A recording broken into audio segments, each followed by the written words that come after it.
ओम शांति। ओम शांति दीदी। तो हमारा लास्ट सेशन था, हमारी सत्य पहचान क्या है, कि मैं कौन हूँ।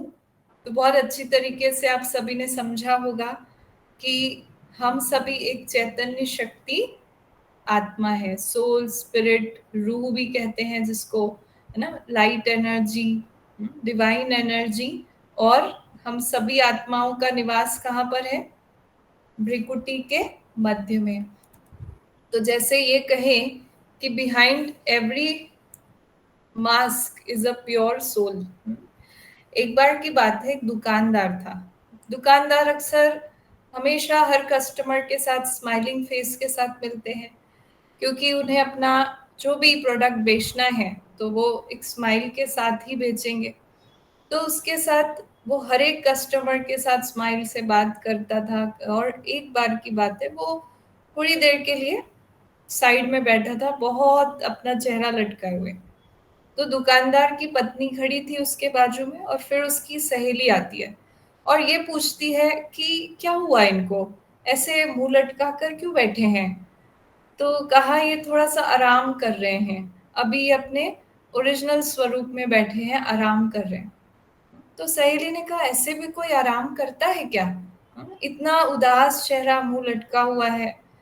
तो उसने कहा कि सारा दिन ये मुस्कुराते मुस्कुराते थक गए हैं और अभी अपने ओरिजिनल स्वरूप में आए हैं, इसलिए अभी ये आराम में बैठे हैं। तो देखिए, इसका भाव ये है कि जब भी आप अपनी ट्रू नेचर में आते हैं तो आप एक पीसफुल आराम की स्टेज में होते हैं।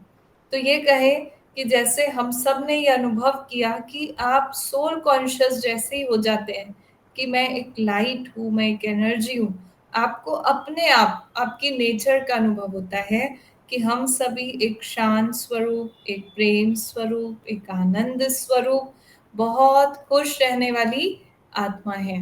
क्योंकि अपने आप आपको वो अनुभव होने लगता है ना। तो जैसे कि हमने पिछले सेशन में आपको ये प्रैक्टिस करने के लिए कहा था कि बार बार अपने आप को ये अनुभव करना है कि इन आंखों से देखने वाली मैं एक आत्मा हूँ। देखिए, शरीर हमारे पास बहुत अच्छा साधन है, हमारी आंखों से बेस्ट कैमरा कोई हो सकता है?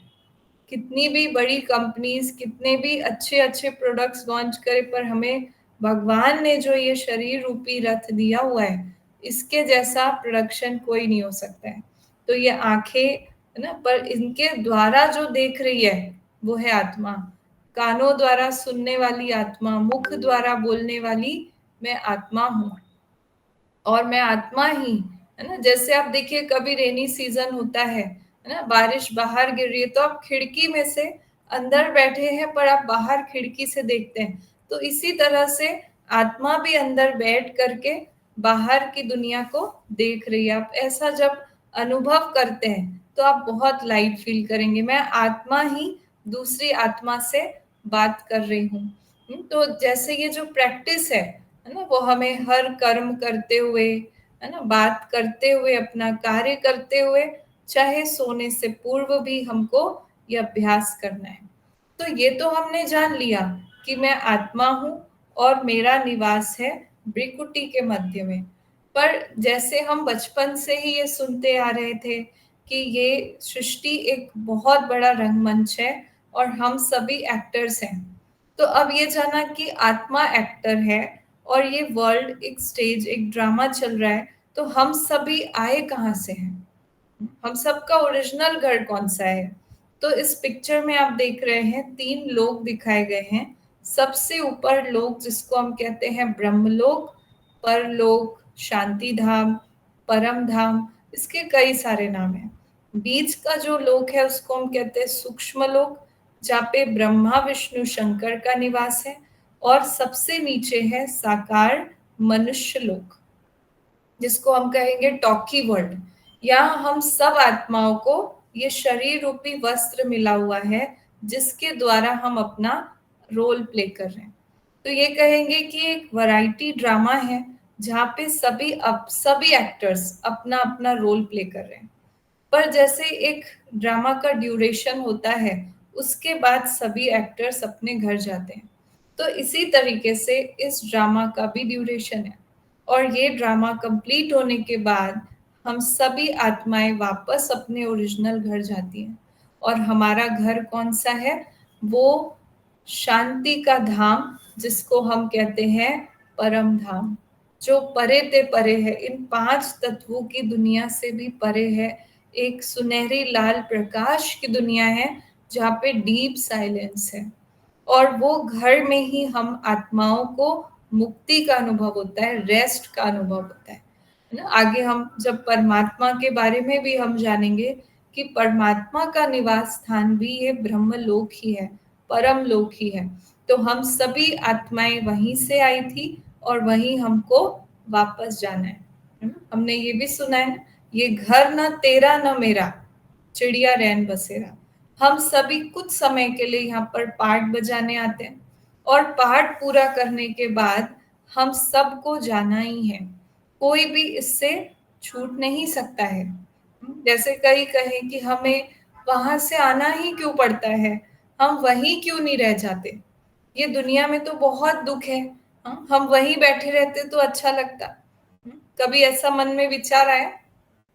आता है कि ये दुनिया क्यों बनाई भगवान ने, इतना दुख दिया यहाँ पे, काश हम वहीं बैठे रहते। तो देखिए, हम सबकी अपनी चॉइस थी वहां से आने की। जैसे आपने देखा है कि छोटे बच्चे अगर वो ऊपर फ्लोर पे रहते हैं, ऊंची मंजिल पर रहते हैं, और वो जब नीचे देखते हैं बहुत सुंदर खेल चल रहा है, तो क्या वो ऊपर चुपचाप बैठे रहेंगे, देखते रहेंगे अपने दोस्तों को खेलते हुए? वो भी नहीं, उनका मन क्या करता है कि हम भी जाके खेलें। तो वो नीचे उतर कर आ जाएंगे, बहुत एंजॉय करेंगे गेम को।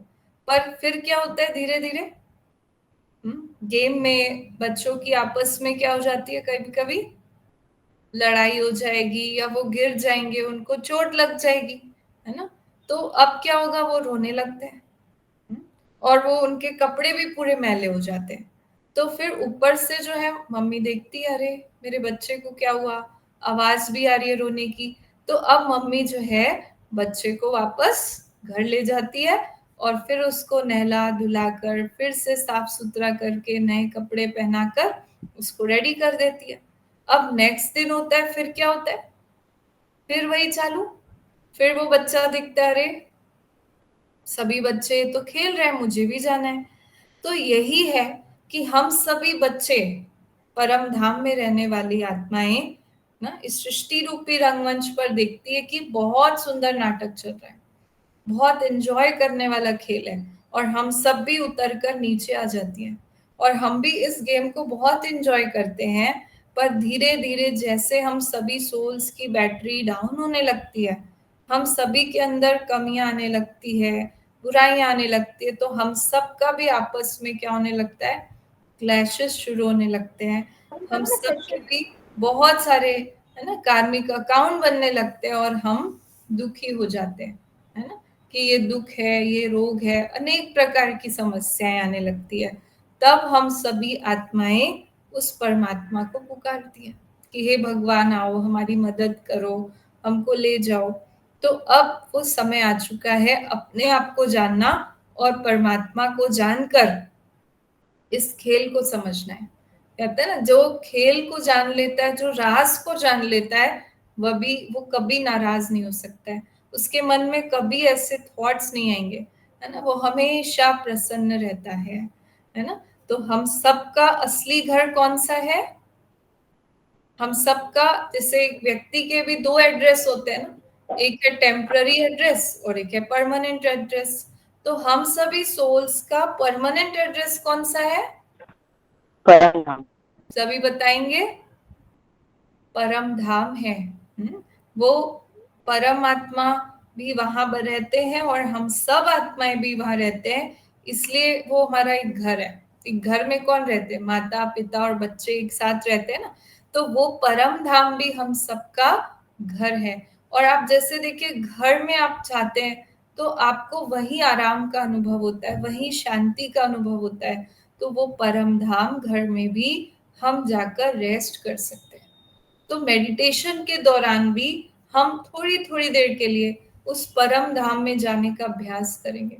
वो देश का जैसे ही आप नाम लेते हैं, उसका अनुभव करते हैं, आपको ऑटोमेटिकली वो शांति का अनुभव होने लगता है ना। तो इस तरह से हमने अपना असली घर भी जाना है, क्योंकि ये माइंड में हमेशा से ही क्वेश्चन रहा है कि आखिर हम सब कहाँ से आए हैं और अब हमको वापस कहाँ जाना है ना। तो ये एक गेस्ट हाउस है, हम सभी कुछ समय के लिए यहाँ पर आए हैं, पर हमको वापस भी जाना है।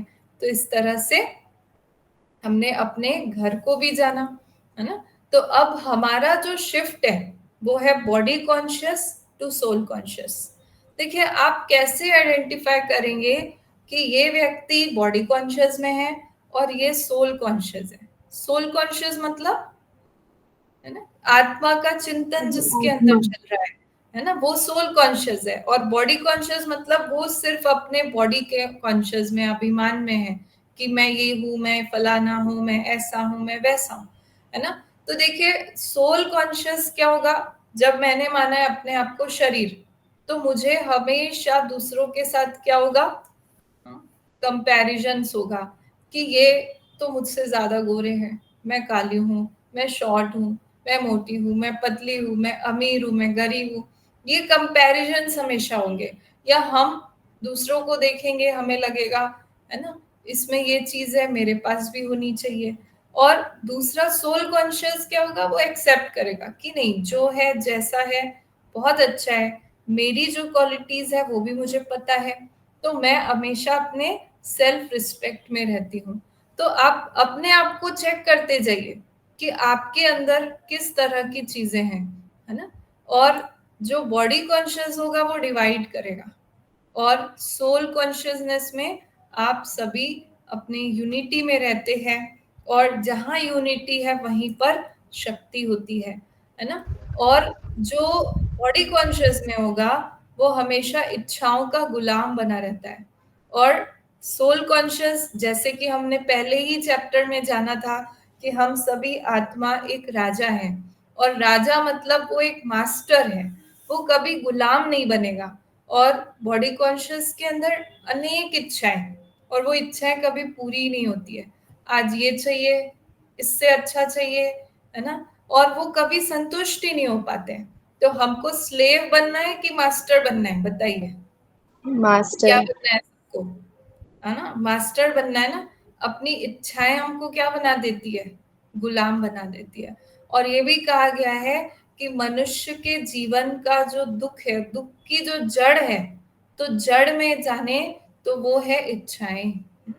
और लास्ट में फियर ऑफ डेथ, सबसे बड़ा डर आज व्यक्ति को किस बात का है, मृत्यु का, कि मुझे कुछ हो ना जाए, है ना। तो बॉडी कॉन्शियस है तो क्या समझेंगे, शरीर को कुछ हो ना जाए, कुछ भी छोटी सी बीमारी भी हो जाती है तो बार बार क्या लगता है, अरे डर लगता है ना, कि अब क्या होगा, कैसे होगा, बहुत सारे नेगेटिव थॉट्स चलते हैं।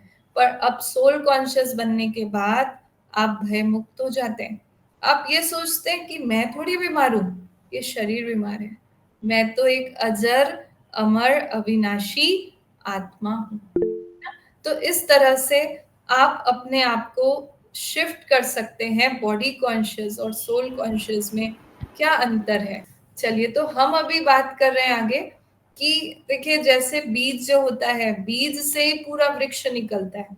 तो अगर हमारे अंदर बॉडी कॉन्शियस रहता है तो आप देख सकते हैं यहाँ पर कितने ही प्रकार की हमारे अंदर कमियां फल स्वरूप निकलती है ना। तो अगर हमें फल अच्छा चाहिए तो हमें बार बार यही प्रैक्टिस करनी है कि मैं आत्मा हूं। तो आप देख सकते हैं यहाँ पे, और आप अपने आप को भी चेक करिए। मैं एक रिक्वेस्ट है कि आप सभी अपने पास एक कॉपी पेन जरूर रखिएगा, है ना। तो आप अपने आप को चेक करके अपनी कमियों को इसमें से ढूंढ सकते हैं कि मेरे में कौन सी कमी है ना। कि मैं हमेशा ही डिसकंटेंट रहता हूँ, कभी भी मैं खुश नहीं। कितनी भी अच्छी चीज कई बार किसको मिल जाती है पर वो खुश ही नहीं रहते, है ना। ऐसा है ना। आपको जैसे मैं आपको ये बोलती हूँ तो आप अब उसमें आप अपना चेक कर सकते हैं कि आपको कितने मार्क्स मिल सकते हैं, है ना।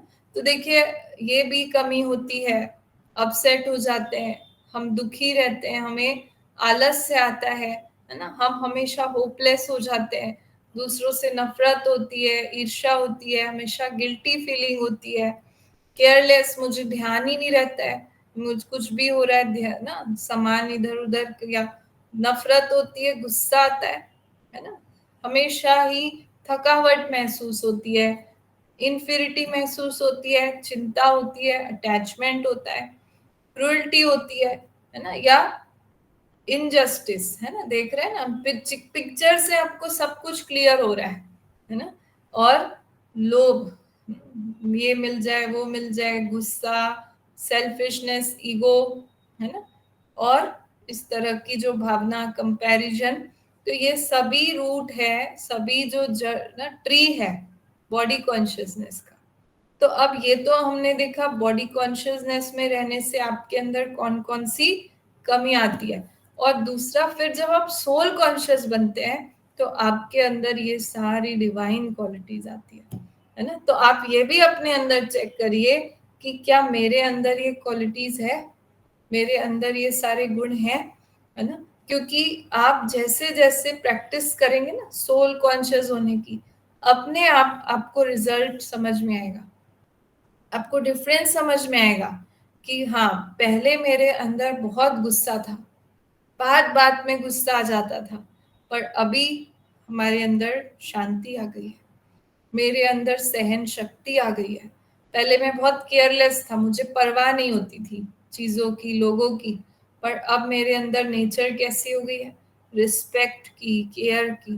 पहले मैं बहुत डरपोक थी, मुझे कुछ नहीं, है ना, फियर था, डर था लोगों का, मैं सामना नहीं कर पाती थी, पर अब मेरे अंदर कॉन्फिडेंस आ गया है, पॉजिटिविटी आ गई है, अब मैं स्टेबल हूँ, है ना।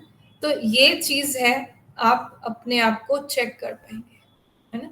तो इस तरह से हम अभी एक छोटी सी एक्टिविटी करेंगे, ठीक है।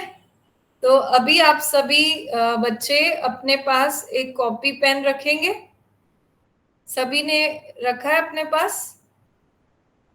यस। किसने रखा है, हाथ ऊंचा करिए, हैंड रेस कर सकते हैं, सभी के पास है? चलिए, तो सभी ने रख लिया है अपने पास कॉपी पेन। चलिए, अभी इस एक्टिविटी में आप सभी को ध्यान से सुनना है। पहले क्या करना है आपको, जो भी वर्ड्स आपको मिलेंगे आपको उस पे सेंटेंस बनाना है ना, और आपको बहुत, है ना, 1 सेकंड का टाइम मिलेगा और आपको उसमें सेंटेंस बनाना है, ठीक है, सभी समझ गए? चलिए, अभी पहला है पेन, जल्दी से कोई भी एक सेंटेंस लिखिए पेन के ऊपर।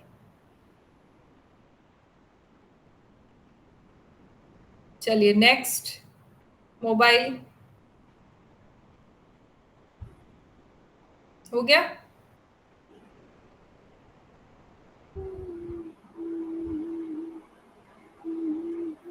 नाइफ,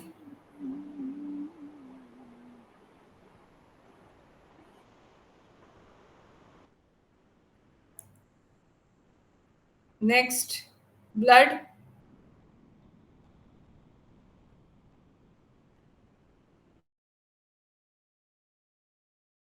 आतंकवाद,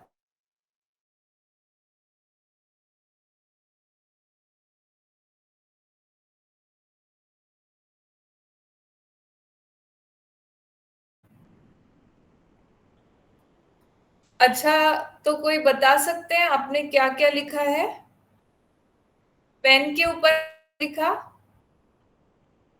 क्या लिखा अनुजा ने पेन के लिए? Ma'am, pen helps us to write down the thoughts which is in our mind. It also helps us to make our mind clean because we write our thoughts in the copy ना, so हमारा mind बहुत ज़्यादा शांत हो जाता है और ये हमें हमेशा help करता है। अच्छा, अच्छा, ठीक है। और किसी ने? प्रियांशी, क्या लिखा आपने?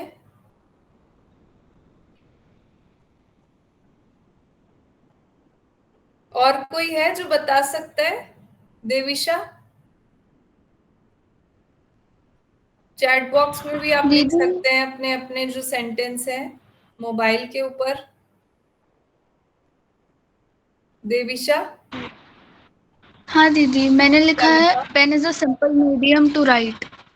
अच्छा, चलिए अभी हम अपने आप को थोड़ा सा, है ना, चेक करेंगे कि हमने किस प्रकार के सेंटेंस बनाए। ठीक है, आप अपने आप को मार्किंग्स देना शुरू करिए। ठीक है, जैसे अगर आपने फैक्ट लिखा है कि pen help us to write, मतलब ये एक सिंपल फैक्ट है, तो आपको मार्क्स मिलेंगे 0, 0 मार्क्स मिलेगा, क्योंकि आपने एक फैक्ट बताया। नॉर्मल एक स्टेटमेंट है कि पेन से हम लिख सकते हैं, है ना, मोबाइल से हम बात करते हैं, मोबाइल से हम वीडियोस देख सकते हैं, तो ये क्या है, सिंपल एक इंफॉर्मेशन है। चाकू से हम सब्जी काट सकते हैं, तो ये सेंटेंस क्या हो गए, सिंपल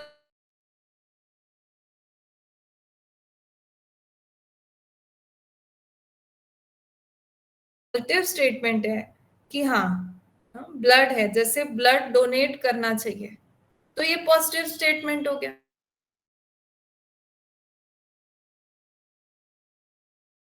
कि मुझे ब्लड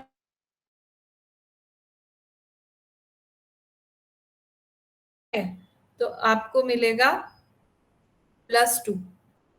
ठीक है, और अगर इसमें नेगेटिव स्टेटमेंट आ गया, टॉक्सिक आ गया कि ब्लड देख के मुझे डर लगता है, या कभी ऐसा आ गया कि मुझे, है ना, खून करना है, तो ये क्या हो गया, नेगेटिव, तो -2 आ गया, है ना। तो आप अपने मार्किंग्स कर सकते हैं।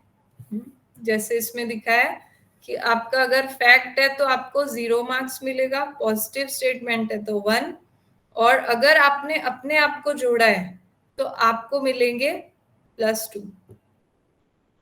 तो देखिए हमने ये जो एक्टिविटी कराई आप सबको, है ना, इसको आप और अच्छे से समझ जाएंगे आगे भी, कि इसमें हमने ये चेक किया कि कोई भी चीज हम जब सुनते हैं, है ना, किसी भी ऑब्जेक्ट के बारे में आपने जैसे सुना, तो आपका सबसे पहले, आपको बहुत कम टाइम दिया था सोचने के लिए, और सबसे पहला आपका थॉट उसके लिए क्या चला, है ना, थॉट कैसा रहा।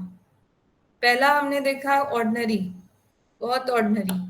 पॉजिटिव तो बहुत ही कम चला ना, बहुत कम, जिसमें हम अपने आप को जोड़ते हैं उस चीजों से कि हाँ ये चीज करनी है, ये मेरी जिम्मेवारी है, हमें ऐसा करना चाहिए, ये बहुत ही कम होता है। तो ये कहें कि हम सभी के अंदर में जो सोचने की शक्ति होती है उसको हम कहते हैं मन। अभी जैसे ही आपने कुछ सुना, आपको बहुत सारी मेमोरीज भी रिकॉल हो जाती है कि हाँ ये जो पास्ट में मेरे साथ ऐसा हुआ था, मुझे किसी फ्रेंड ने पेन भी दिया था, बहुत सारी चीजें आने लग गई ना मन में। तो ये होता है हमारे मन के विचार। तो देखिए जैसे आपने देखा हमारा ये जो शरीर है, इसमें हमारी 5 सेंस ऑर्गन्स हैं और आत्मा उसकी मालिक है।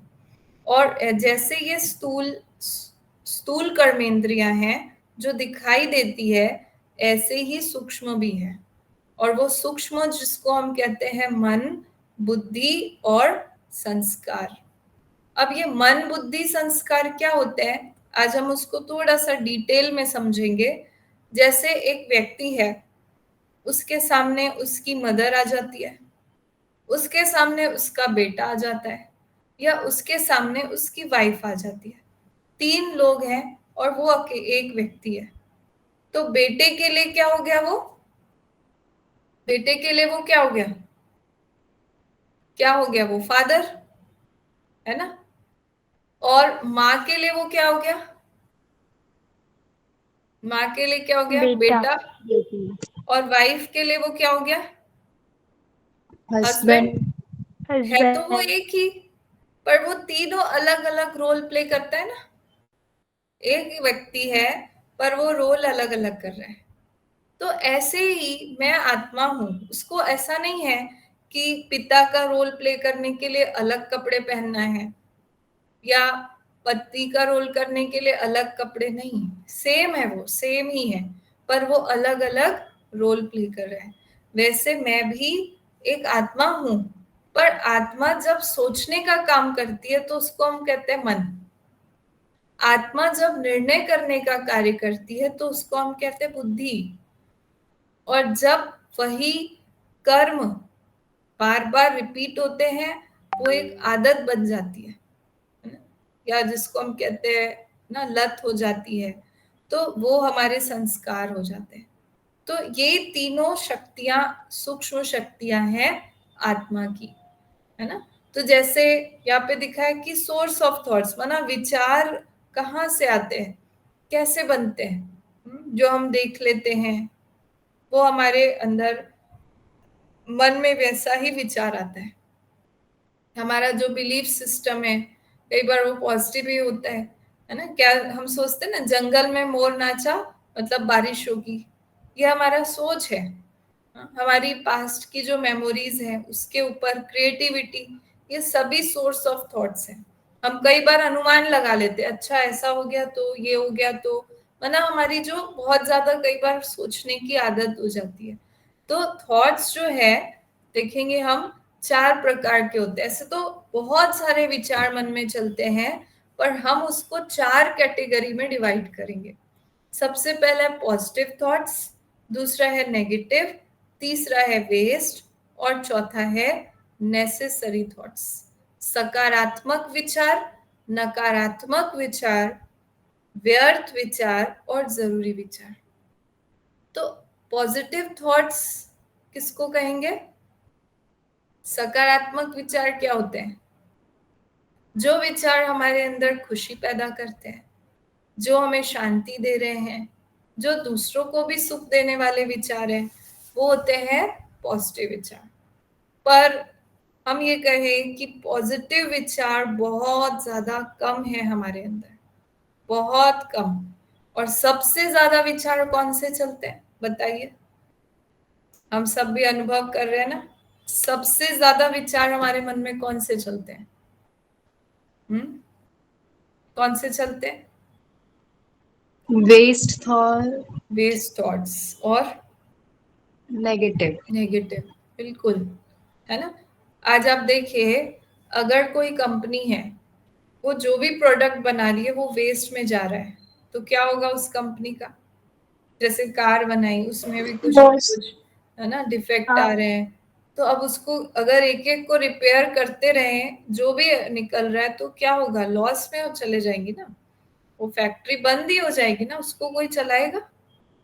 ऐसी लॉस में जाने वाली फैक्ट्री को कोई नहीं आगे चलाएगा। तो ऐसे ही हमारा जो है ना माइंड है, उसमें रोज क्या हो रहे हैं? प्रोडक्ट्स मतलब जो हमारे विचार है वो वेस्ट में जा रहे हैं, व्यर्थ। मतलब कई बार आप देखिए, आप बैठे हैं, मन खाली है तो क्या क्या सोचते हैं? पास्ट की सोचते हैं, है ना। इसने मेरे साथ ऐसा किया, ये हो गया था। हो सकता है आपकी पहले की घटनाएं जीवन की दुखद होंगी, तो वही वही मन सोचने लग जाता है। तो फिर वो अभी का समय जो मुझे मिला हुआ है, अभी जो मेरे पास कार्य है, जैसे मेरी पढ़ाई भी होती है, कई बार बहुत सारे वेस्ट थॉट्स के कारण हम कंसंट्रेट नहीं कर पाते। चलिए, तो हमने पहली शक्ति जो जानी वो थी मन, है ना। तो मन में हमने देखा 4 प्रकार के विचार होते हैं, पॉजिटिव, नेगेटिव, वेस्ट और नेसेसरी। तो देखिए, पॉजिटिव विचारों की स्पीड कैसी होती है? बहुत कम होती है, पर ये बहुत पावरफुल होते हैं। मतलब क्वालिटी जो है वो बहुत हाई होती है और क्वांटिटी क्या होती है? कम होती है। पर नेगेटिव विचारों की स्पीड कैसी होती है? जब आपके अंदर गुस्सा आता है, आपको टेंशन होती है, तो विचार कैसे होते हैं? बहुत फास्ट होते हैं, बहुत ज्यादा फास्ट आते हैं। और जब हमारे अंदर नेगेटिव थॉट्स हैं तो हम बहुत ज्यादा सोचते हैं, पर आप देखिए क्वालिटी कैसी होती है? बहुत लो होती है। ठीक है। अभी मन जो सोचता है, इसमें फिर फिल्ट्रेशन का काम होता है। जैसे देखिए, हमको मम्मी क्या बोलती है कि बच्चों सोच समझ के कार्य करो, है ना। पहले सोचो समझो फिर करो। तो सोचने का काम किसने किया? सोचने का काम कौन करता है? मन करता है। माइंड। है ना, मन करता है। और समझने का काम कौन करती है ना, मैं। समझने का काम करती है हमारी बुद्धि। तो बुद्धि को हम कहते हैं निर्णय करने की शक्ति। बुद्धि क्या करती है, निर्णय करती है ना, फिल्टर का काम करती है। हम बहुत कुछ सोचते हैं पर वो सब कर्म थोड़ी करते हैं। हमारी बुद्धि के पास विवेक है जो सही और गलत का हमको क्या करती है, डिसीजन देती है। तो इस तरह से बुद्धि बहुत पावरफुल है ना। बुद्धि क्या करती है, डिसाइड करती है और चूज करती है, कैलकुलेट करती है, माना विश्लेषण करती है ना। तो ये सारी पावर किसके पास है, बुद्धि के पास है ना। और अगर इसलिए कहते हैं ना कई बार कि कोई गलत काम कर लेता है तो हम क्या कहते हैं, तुम्हारी बुद्धि क्या हो गई है, भ्रष्ट हो गई है क्या। तो बुद्धि का जो काम है ना, बुद्धि का रोल क्या है, जैसे मन अगर लगाम है या मन अगर घोड़ा है तो बुद्धि क्या है उसकी, बुद्धि उसकी लगाम है ना। तो हमें जैसे आप मेडिटेशन करते हैं हमारी बुद्धि के पास क्या आने लगता है, विवेक जागृत होने लगता है। तो हमारा डिसीजन मेकिंग पावर भी अच्छा हो जाता है। और तीसरी जो शक्ति है आत्मा की वो है हमारे संस्कार। क्या है, हमारे संस्कार। तो संस्कार मतलब जो कर्म आप बार बार करते हैं वो क्या बन जाती है, आपकी आदत बन जाती है, एक इम्प्रिंट बन जाता है आत्मा के ऊपर। और वो कर्म अपना ऑटोमेटिकली होता है ना। जैसे यहाँ पे दिखाया है कि उसको हम कह सकते हैं ये मेरी नेचर है ना, जो हम अनुभव करते हैं, क्या एक लत लग जाती है और धीरे धीरे वो बहुत पक्का हमारा संस्कार हो जाता है ना। तो संस्कार भी जैसे यहाँ देखिए किस चीजों से प्रभावित होते हैं। तो एक होता है हमारा ओरिजिनल संस्कार है ना, नेचर, मेरी जो ओरिजिनल संस्कार है वो क्या है, शांति है, प्रेम है, शक्ति है, आनंद है, वो आत्मा के ओरिजिनल संस्कार है। फिर दूसरा जो है हमारे माता पिता से जो हमको मिले हैं, खानदानी संस्कार जो मेरे होते हैं है ना, जन्म में के बाद जो हमको संस्कार मिलते हैं। फिर उसके बाद है पूर्व जन्मों के संस्कार भी हमारे ऊपर रहते हैं। इसलिए आप देखिए कई बार छोटेपन में ही कोई बहुत अच्छा गीता पाठ करने लगता है, कोई बहुत अच्छा डांस, कोई बहुत अच्छा सिंगिंग, ये सारी जो कलाएं उनके अंदर इतनी रहती है वो है उनके पास्ट बर्थ का संस्कार जो इस जन्म में वो बहुत प्रबल है ना। हर एक के आत्मा के अंदर अपने पास्ट जन्मों के भी संस्कार होते हैं। फिर उसके बाद है जो मेरा संग है, क्या कहते हैं, जैसा संग वैसा रंग। तो हमारे ऊपर संग का भी रंग लगता है। और अभी वर्तमान समय में अब जो मुझे ये समझ आती है राइट और रॉन्ग की, तो मेरे अंदर एक दृढ़ता की शक्ति आती कि मुझे ये करना है, ये नहीं करना है। तो वो जो इच्छा शक्ति मेरे अंदर आती है, विल पावर के संस्कार आते हैं और उससे मेरे अंदर जो नेगेटिव संस्कार है वो चेंज हो सकते हैं। तो ये है मेरे संस्कार। तो हमारे जीवन में जो हमारी पहचान है वो हमारे संस्कारों से, जो हमारी सबसे बड़ी पूंजी है वो हमारे संस्कार है। और रियल में जो हम लेके जाने वाले हैं वो क्या लेके जाएंगे, ये शरीर जाएगा आत्मा के साथ, नहीं संस्कार जाएगा। जाएगा दीदी। क्या जाएगा हमारे साथ, है ना, ना शरीर, ना कोई वस्तु, ना कोई भी आपकी फेवरेट से फेवरेट चीज है, कोई फेवरेट व्यक्ति आपके साथ है, आप उसको बोलो मेरे साथ चलना है, चलेगा, रेडी होगा वो आपके साथ जाने के लिए, कोई नहीं होगा। आपके साथ आपके कर्म जाएंगे, अच्छे बुरे, आपके संस्कार जाएंगे। तो अब मुझे किस पे ध्यान देना है फिर, जो साथ ले जाने वाली चीज है ना, वो क्या है, मेरे अच्छे संस्कार है ना। आपको एक कहानी सुनाते, एक बार एक सेठ जी थे, बहुत रिच थे, बहुत रिच। तो उसने उसकी उनकी कंपनी थी और वो उन्होंने पूरा मेहनत करके अपना वो सेटअप किया था। और उनके अंदर मन में हमेशा एक बात चलती थी कि मैं इतनी मेहनत कर रहा हूँ, इतना कमा रहा हूँ, तो क्या मैं ये अपने साथ ले जाऊंगा, क्योंकि उसने ना प्रवचन भी सुने थे, सत्संग भी जाता था, और हर सत्संग में वो सुनता ही था कि ये सब कुछ नहीं जाने वाला है, सब विनाशी है ना, और हमारे साथ हमारे यही कर्म। तो वो बात सुनकर उसको और गुस्सा आता था कि ये क्या, मैं अभी इतनी मेहनत कर रहा हूँ और मैं कुछ नहीं ले जा सकता हूँ। तो उसने अपने सारे स्टाफ को कहा कि जो मुझे ऐसा उपाय बता दे कि मैं जो अभी मैंने जो गेन किया है मैं उसको अपने साथ ले जाऊं, तो मैं उसको बहुत इनाम देने वाला हूँ। तो सभी तो समझ, ये सब में तो समझ थी कि ये तो रियल फैक्ट है कि हम कुछ भी नहीं ले जाने वाले। तो इन सेठ जी को कैसे हम संतुष्ट करें। तो उनमें से एक एम्प्लॉय था, बहुत समझदार था। तो उन्होंने सेठ जी से पूछा, अच्छा सेठ जी आपने फॉरेन की यात्रा की है, विदेश की यात्रा? तो कहा हाँ बिल्कुल हमने तो की है, बहुत बार गए हैं ना, ये कैसा सवाल है। तो अच्छा बताइए वहां कौन सी करेंसी यूज होती है, क्या इंडिया भारत की नोट आप वहां यूज कर सकते हैं? तो सेठ जी बोल रहे क्या समझा है मुझे कि कैसा क्वेश्चन पूछ रहे हो मुझसे, वहां तो वहां की करेंसी यूज होगी। तो कहा देखिए मालिक, आप जब सोचते हैं कि आपको उसको कन्वर्ट करना पड़ता है, तो ऐसे ही इस जन्म में जो आपके पास कमाई है आप उसको दूसरे जन्म में ले जाना चाह रहे हैं, तो उसके लिए भी तो कन्वर्ट करना पड़ेगा ना। और वो ऐसे ही स्थूल में नहीं जा सकती है, उसका कन्वर्जन का प्रोसेस है। और वो प्रोसेस है, आप यहाँ पे जितने अच्छे कर्म करेंगे, जितने अच्छे सत्कर्म करेंगे, यही आपको वहां रिटर्न में वापस मिल जाएगा। इस जन्म में अगर मानो कोई बहुत दान पुण्य करता है, महात्मा है ना, दानी महात्मा बनता है, तो उसको नेक्स्ट जन्म में रिटर्न मिल जाएगा, वो वहां बहुत रिच, बहुत साहूकार बनेगा, है ना। जैसे ये एक जन्म में मिलता है, किसी ने यहाँ पे हेल्थ के लिए बहुत सारे काम किए, सबका इलाज किया, मरीजों को कुछ दान किया, तो उसको नेक्स्ट जन्म में बहुत अच्छी हेल्थ मिलेगी। तो आप जो देंगे वही आपको मिलेगा। तो इसलिए अभी अपना पूरा फोकस हमें अपने अच्छे संस्कार बनाने पे करना है। आज कहते हैं ना, बच्चों को कार तो दे दी है पर संस्कार नहीं मिले हैं, है ना। तो हम बच्चे तो स्पेशल बच्चे हैं ना बाबा के, तो हमारे संस्कार तो हमारे पिता के संस्कार के जैसे हैं।